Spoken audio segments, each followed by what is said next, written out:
Chapter 5. The Mission of Jesus. Hitherto, our interpretation of the Bible has worked along the line of great universal laws naturally inherent in the constitution of man and thus applicable to all men alike. But now we must turn to that other line of an exclusive selection, to which I referred in the opening chapter. This is not an arbitrary selection, for that would contradict the very conception of unchangeable universal law on which the whole Bible is founded. But it is a process of natural selection arising out of the law itself, and results not from any change in the law, but from the attainment of an exalted realization of what the law really is. The first suggestion of this process of separation is contained in the promise that the deliverance of the race should come through the seed of the woman. For in contradistinction to this seed, there is the seed of the serpent. I will put enmity between thy seed and her seed. Again, we see the process of selection coming out in the preference given to the offering of Abel over that of Cain. And again, the selection is repeated in the intimation that Seth took the place of Abel, while it is to be remarked that the New Testament genealogy traces the ancestry of Jesus to Seth, so that the line of Seth is clearly indicated as carrying on the selection originally made in favor of Abel. In this line, we find Noah, who with his family was alone accepted from the universal overthrow of the deluge. And many centuries later, we find one man, Abraham, selected by means of a special covenant to be the progenitor of a chosen race from which in process of time, the Messiah, the promised seed of the woman, was to be born. Now, was there in these things any arbitrary selection? After due consideration, we shall find that there was not, and that they arose out of the perfectly natural operation of mental laws working on the higher levels of individualism, and the indications of this operation are given in the story of Cain and Abel. Abel was a keeper of sheep, and Cain was a tiller of the earth. And if the reader will bear in mind what I have said regarding the symbolic character of Bible personages and the metaphorical use of words, the meaning of the story will become clear. There is a great difference between animal and vegetable life. The one is cold and devoid of any apparent element of volition. The other is full of warmth and adumbrates the quality of will, so that as symbols, the animal represents the emotional qualities in man, while the vegetable, following a mere law of sequence, without the exercise of individual choice, more fitly represents the purely logical processes of reasoning. Now, we all know that the first spring of action in any chain of cause and effect which we set going starts with some emotion, some manner of feeling, and not with a mere argument. Argument, a reasoning process, may cause us to change the standpoint of our feeling and to conceive that as desirable, which at first we did not consider so, but at the end it is the recognition of a desire which is the one and only spring of action. It is, therefore, the feelings and desires that give the true key to our life, and not mere logical statements. And so if the feelings and desires are going in the right direction, we may be very sure that the logic will not be wrong in its conclusions, even though it may be blundering in its method. Take care of the heart, and the head will take care of itself.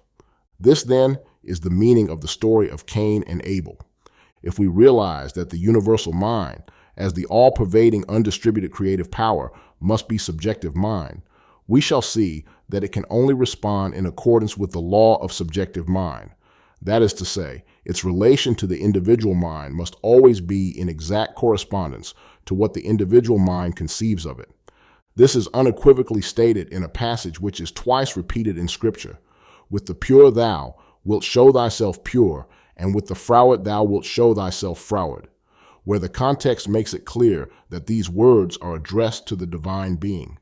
If, therefore, we grasp this law of correspondence, we shall see that the only conception of the divine mind which will really vivify our souls with living and life-giving power is to realize it, not merely as a tremendous force to be mapped out intellectually according to its successive stages of sequence, though it is this also, but above all things, as the universal heart, with which our own must beat in sympathetic vibration if we would attain the true development of that power, the possession of which constitutes the glorious liberty of the sons of God.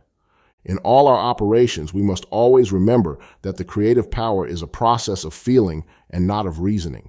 Reasoning analyzes and dissects. Feeling evolves and builds up.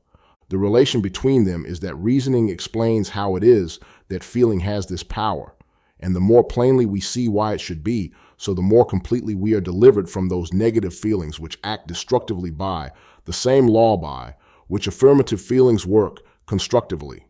The first requisite, therefore, for drawing to ourselves that creative action of the universal spirit, which alone can set us free from the bondage of limitation, is to call up its response on the side of feeling.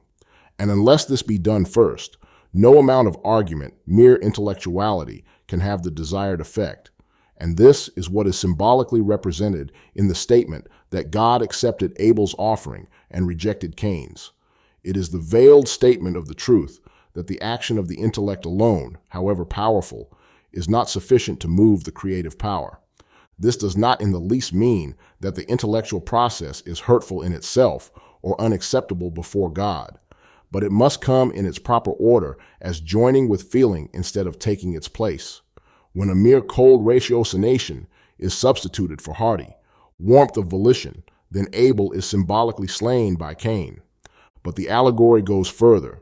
It tells us that the particular animal which Abel offered in sacrifice was the sheep. And from this point onward, we find the metaphor of the shepherd and the sheep recurring throughout Scripture. And the reason is that the relation between the shepherd and the sheep is peculiarly one of guidance and protection. Now this brings us to the point which we may call the severance of the way. When we realize the unity of the I am, the identity, that is, of the self-recognizing principle in the universal and in the individual, we may form three conceptions of it. One according to which the universal I am is reduced to a mere unconscious force, which the individual mind can manipulate without any sort of responsibility. Another, the converse of this, in which volition remains entirely on the side of the universal mind, and the individual becomes a mere automaton. And the third, in which each phase of mind is the reciprocal of the other, and consequently the inceptive action may commence on either side. Now, it is this reciprocal action that the Bible all along puts before us as the true way.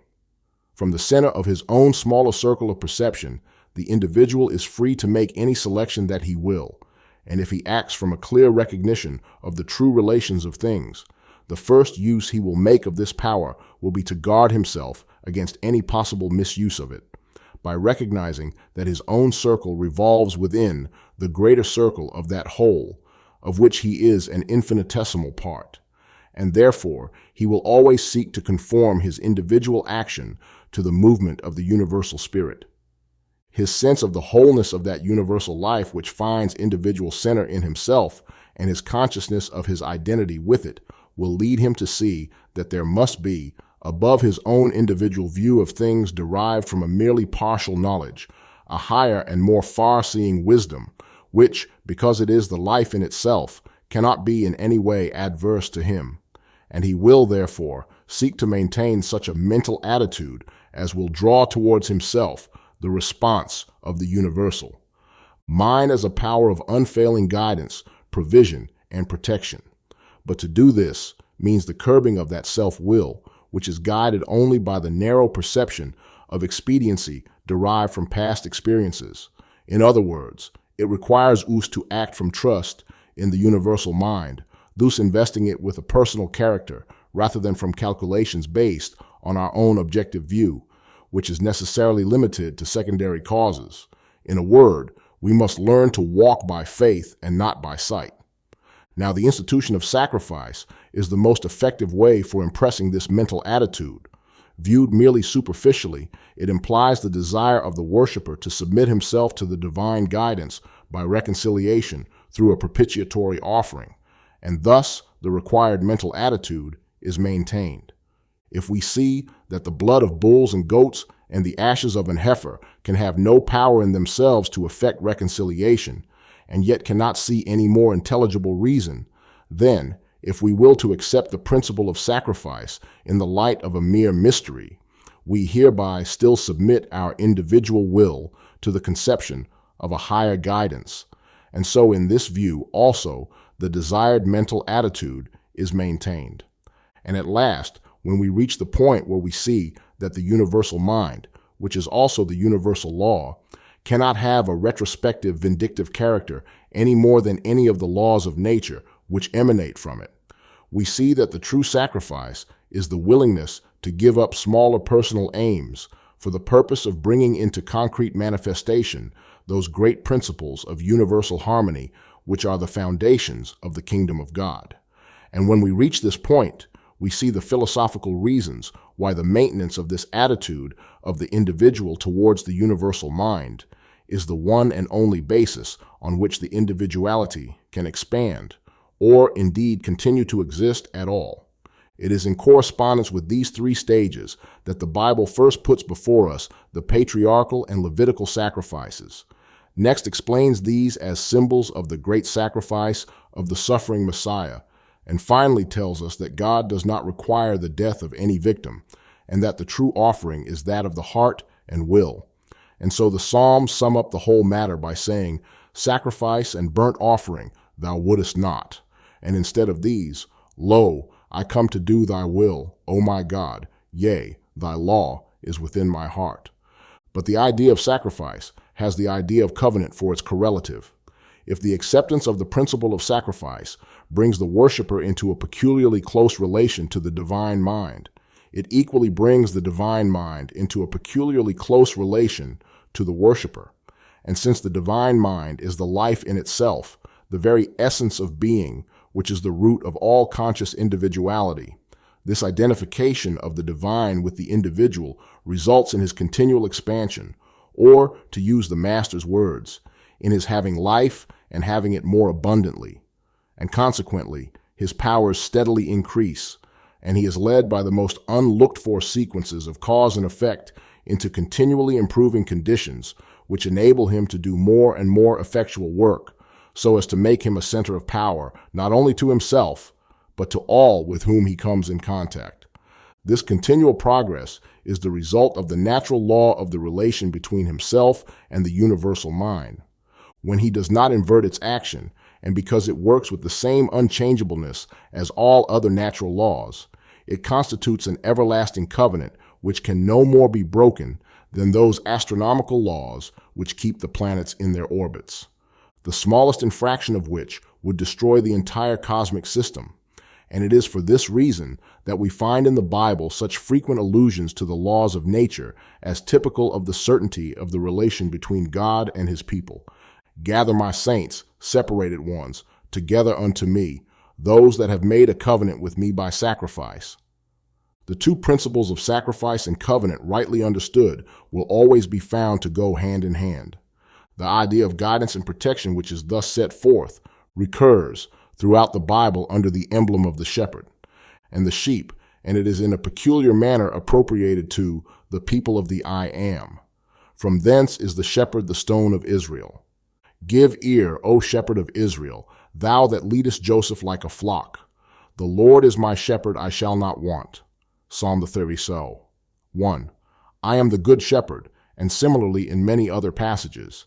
If then this conception of the shepherd and the sheep represents the mental attitude of Israel, we may reasonably expect it to be precisely opposite to all that is symbolically meant by Egypt. If Israel takes for its stone of foundation the principle of guidance by the supreme power, then Egypt must base itself on the contrary principle of making its own choice without any guidance, that is to say, determined self-will, and hence we find it written that every shepherd is an abomination to the Egyptians. Now it is a very remarkable thing that tradition points to the Great Pyramid as having been erected by a shepherd power which dominated Egypt, not by force of arms, but by a mysterious influence, which, although they detested it, the Egyptians found it impossible to resist. These shepherds built the Great Pyramid, and then, having accomplished their work, returned to the land from whence they came. So says the tradition. The pyramid remains to this day, and the researches of modern science show us that it is a monumental statement of all the great measures of the cosmic system wrought out with an accuracy which can only be accounted for by more than human knowledge. And where should we find this knowledge except in the universal mind, of which the cosmic system is the visible manifestation?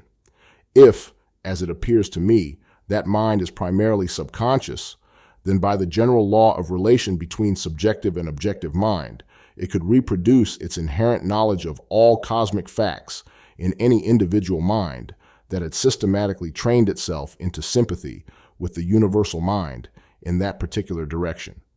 But such training is impossible unless the individual mind first recognizes the universal mind as an intelligence capable of giving the highest instruction, and to which, therefore, the individual mind is bound to look for guidance.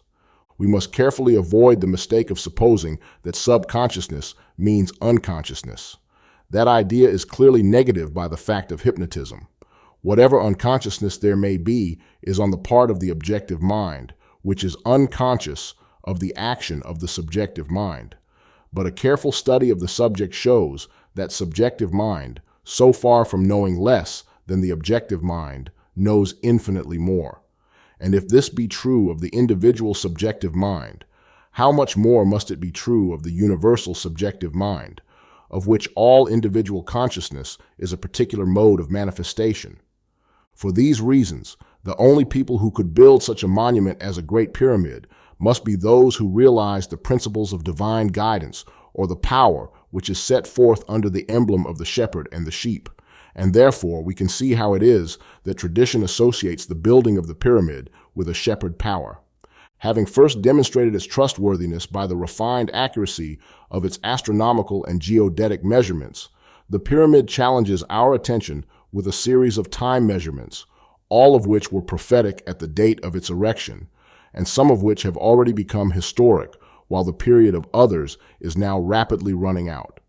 The central point of these time measurements is the date of the birth of Christ, and if we think of him in his character of the Good Shepherd, we have yet another testimony to the supreme importance which Scripture attaches to the relation between the shepherd and the sheep.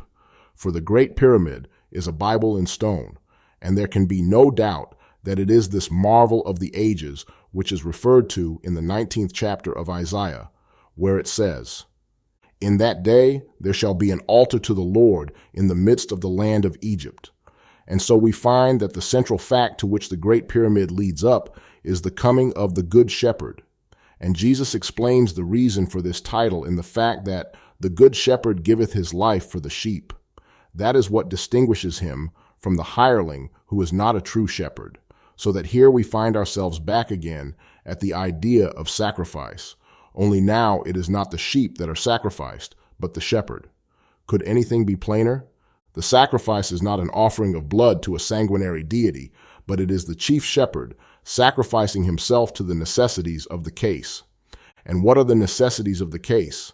The student of mental science should see here the grandest application of the law of suggestion in a supreme act of self-devotion, logically proceeding from the knowledge of the fundamental truths regarding subjective and objective mind. Jesus stands before us as the grand master of mental science.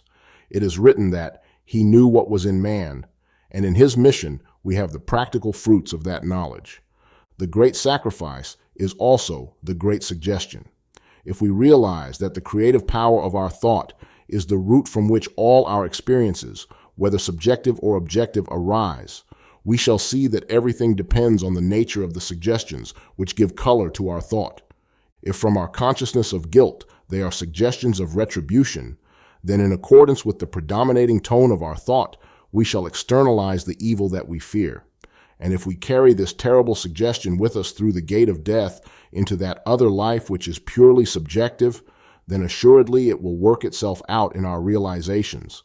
And so we must continue to suffer until we believe that we have paid the uttermost farthing. This is not a judicial sentence, but the inexorable working of natural law. But if we can find a counter-suggestion of such paramount magnitude as to obliterate all sense of liability to punishment, then by the same law our fears are removed, and whether in the body or out of the body, we rejoice in the sense of pardon and reconciliation to our Father which is in heaven. Now we can well imagine that one who has attained the supreme knowledge of all laws, and, as a consequence, has developed the powers which that knowledge must necessarily carry with it, would find in the conveying of such an incalculably valuable suggestion to the race an object worthy of his exalted capacities. For such a one ordinary ambitions would have no meaning. He has already left them far behind. But if he elect to devote himself to this great work, he must count the cost, for nothing short of delivering himself to death can accomplish it.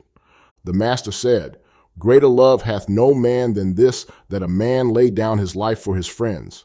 And if the law of suggestion was to be employed in such a way as to appeal to the whole race, it could only be by so deeply impressing them with the realization of the divine love that all fear should be forever cast out. Therefore, the suggestion must be that of a love which nothing can exceed, and so it must consist in him who undertakes the mission, giving himself to voluntary death. For herein is the difference between the crucifixion of Jesus and those thousands of other crucifixions which disgrace the annals of Rome. It was entirely voluntary. This also places it above all other acts of heroism. Many have died for the sake of others, but to them death was a necessity, and their devotion consisted in accepting it when and how they did. But with Jesus, the case was entirely different. He was beyond the necessity of death, and no man could take his life from him. He himself had power to lay it down and to take it up again, but he was under no compulsion to do so. Therefore, his yielding himself to a death of excruciating agony was the master stroke of love and the supreme practical application of mental science. When he said, "It is finished," he had accomplished a work which is aptly represented by the cubical stone, which is the figure of the New Jerusalem, of which it is written that the length and the breadth and the height thereof are equal. For turn it which way you will, it still always serves its great purpose of impressing the suggestion of superlative love which can be trusted to the uttermost. Even the crude conception of the Father's justice being satisfied by the sacrifice of the Son, however faulty both as law and as theology, in no way misses the mark from the metaphysical standpoint of suggestion. And those who have not yet got beyond this stage in their conception of the divine being receive the assurance of the divine love towards themselves as completely as those who are able to grasp most clearly the sequence of cause and effect really involved. And for these latter, it resolves itself into the simple argument a fortiori that if the universal spirit could thus inspire one to die for us who was already beyond the necessity of death, then it cannot be less loving in the bulk than it has shown itself in the sample. It is an axiom that the universal cannot act on the plane of the particular except by becoming individualized upon that plane. And therefore, we may argue that so far as it was possible for the universal spirit to give itself to death for us, it did so in the person of Jesus Christ. And so we may say that to all intents and purposes, God died for us upon the cross to prove to us the love of God. Let us then no longer doubt the fact of this love, but realizing it to the full, let us make the cross of Christ, not the mysterious end of an unintelligent religion, but the beginning of a bright, practical, and glorious new life, taking for our starting point the apostolic words, "There is now no condemnation to them that are in Christ Jesus." We have now consciously left all condemnation behind us, and we set forward on our new life with the self-obvious maxim that if God be for us, who can be against us? We may meet with opposition, but there is with us a power and an intelligence which no opposition can overcome, and so we become more than conquerors through him that loved us. This is the nature of the great suggestion wrought out by Jesus, so that here again we find that the acceptance of the great sacrifice gives rise to the consciousness of a peculiarly close and endearing relation between the individual and the universal mind, which may well be described as an everlasting covenant because it is founded, not on any favoritism on the part of God, neither on any deeds of merit on the part of man, but on the accurate working of universal law when realized in the higher manifestations of individualism. And so it is truly written, "By his knowledge shall my righteous servant justify many." Thus it is that Jesus completes the work of Moses in building up into a peculiar people, a chosen generation, the people of the I Am. It was this conception of themselves as a chosen nation, separate from all others, and united to God by a special covenant based upon sacrifice, that did in effect operate to produce the reality of this ideal in the people of Israel. Here again we see the law of suggestion at work. All their institutions, whether religious or political, were based upon the assumption of a covenant with Abraham, forever ratified to his descendants, and centering round the promised Messiah. And so, whether looking at the past, the present, or the future, an Israelite was perpetually met by the most powerful suggestion of his peculiar position in the divine favor. If we recognize in Abraham one whose deep realization of the truth concerning the promised seed had specially placed him in touch with the universal mind in that particular direction, we may naturally suppose a special illumination on this subject, which would lead him to impress this idea upon his son Isaac as the foundation fact of his life. And so from generation to generation, the supreme realization to all his descendants would be that of their covenant relation to God.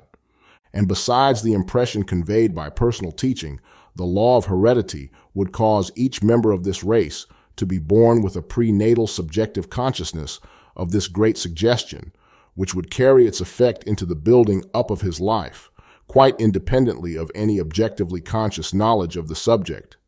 This involves intricate psychological problems, which I cannot stop to discuss here, but all New Thought readers are sufficiently acquainted with the potency of race beliefs to realize how powerful a factor this subjective transmission of a hereditary suggestion would be in forming the people of the I Am.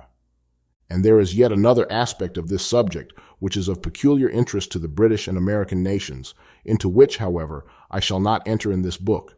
But it will be sufficient for me to say that when a suggestion has once been implanted by the divine mind, as the Bible tells us that God did to Abraham in the most emphatic manner, taking oath by his own being because he could swear by none greater, that suggestion is bound to grow to the most magnificent fulfillment.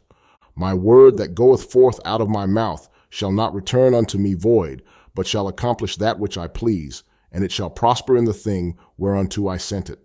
For the reasons which I have now endeavored to explain, the principle of the shepherd is the stone of Israel. It is that great ideal by which the nationality of the people of the I Am coheres, and it is therefore at once the foundation stone and the crowning stone of the whole edifice. To those who cannot realize the great universal truths which are summed up in the twofold ideal of sacrifice and covenant, it must always be the stone of stumbling and the rock of offense. But to the people of the I Am, whether individually or collectively, it must forever be the stone of Israel and the rock of our salvation. To lay in Zion this chief cornerstone was the mission of Jesus Christ.